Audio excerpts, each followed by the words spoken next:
tweet that has a link to some crystal stuff. I guess some crystal technology that the deep state uses and stuff. I haven't looked at it that much yet, but might be interesting.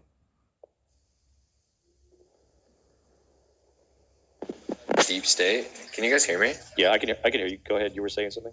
Yeah. Just the consciousness being layer one, that really ties into everything. Like almost like it goes beyond What's that? living things. It's like everything is consciousness. Are we having technical difficulties? Yeah, Avogadis. I mean, Avogadis, can you hear Unigushim speaking right now? Maybe you can't hear. No, Okay. I can't. Yeah. He's giving us a little deal. I'll give you a fist when he's done talking. Okay, sorry about that. I think there's technical issues on my end, but keep going. Can you hear me now?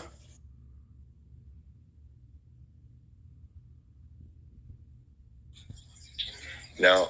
Anyway, but yeah, just like the whole consciousness being layer one, and like everything being conscious, like the rocks, like everything, that even inanimate objects, seemingly, like that's how like a robot can observe something and measure it because it becomes the hand of God, so to speak. I don't know. Yo, did you really just say all that about Avogadis? Damn.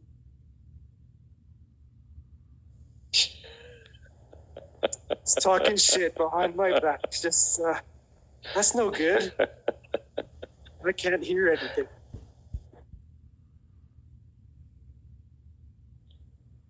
I think Owens, how's it going? I think the whole quantum entanglement thing has a lot to do with it. I mean, I don't understand it. I probably saw some like sci-fi or history video on quantum entanglement where it's like two atoms that are completely identical and you move them, separated by space. I don't know if it's space and time, but definitely by space. That if you make change to one of the atom, it's still connected and it happens on the other one. Some bullshit like that. I don't really understand it, but yeah, there is something to, at the atomic level, it having memory.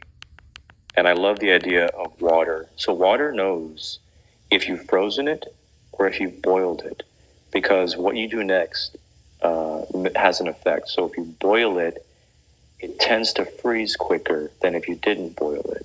Like, let's say you boil it and then it goes to room temperature. And then you don't boil it, it's just sitting there. But the boiled water is going to freeze faster, and I don't know why, right? It seems to have a memory. Have you read Gerald Pollack's book, Fourth Phase of Water? Because he explains that. Yeah, I'd love to hear that. Can you summarize it? Because I am curious. Yeah, it's water has a fourth phase, H3O2, liquid crystal. He calls it the exclusion zone. And so what it is it takes radiant energy or infrared light, and converts it into a different state of water, a liquid crystal, H3O2, a hexagonal matrix of water particles. And he calls it the exclusion zone because it excludes all particles down to the size of a proton. So, I mean, it literally kicks out, the so-called protons into the bulk water area. But that's not important. But the reason it becomes ice faster is that ice actually is a transition from H2O to H3O2 into ice. It goes through that fourth phase as an intermediate stage. And when you heat it, the atoms actually absorb more of this infrared energy. So it's primed, ready to go. Yes, exactly. Yeah, Fourth Phase of Water is literally changed my life. It's probably the best science book I've ever read. It's amazing. I wonder if there's room for like a grand water machine that has memory.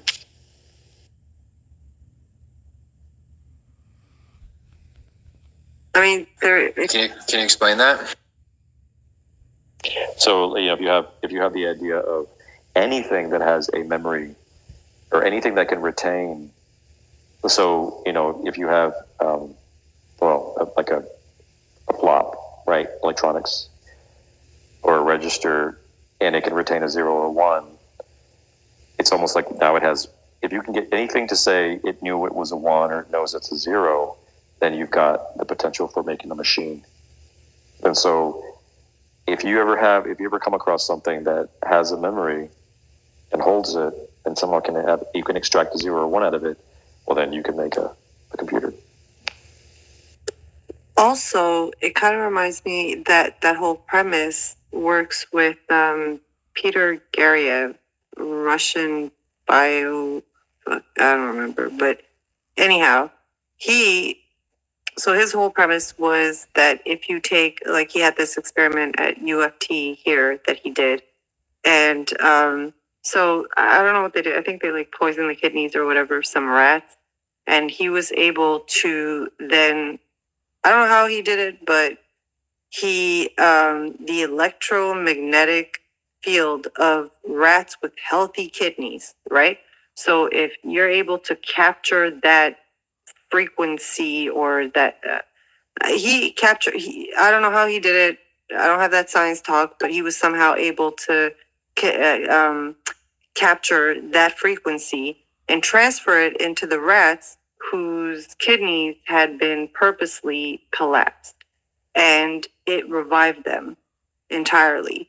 And so the whole idea was that, I guess, if you like, so say somebody with cancer, for example, if you introduce their body to a resonance of a healthy field, right, it would influence their body too to become healthy, even if they're in a shit state, kind of thing. I think that has something to do with like how stem cells also work. They can become like any other cell. So doctors use that for healing, which is pretty crazy that it can become a completely different type of cell depending on what it's right next to. But then that kind of ties back to the earlier part of the conversation, which was at the core. Remember how, Citizen, you were saying like your left hand versus your, like, essentially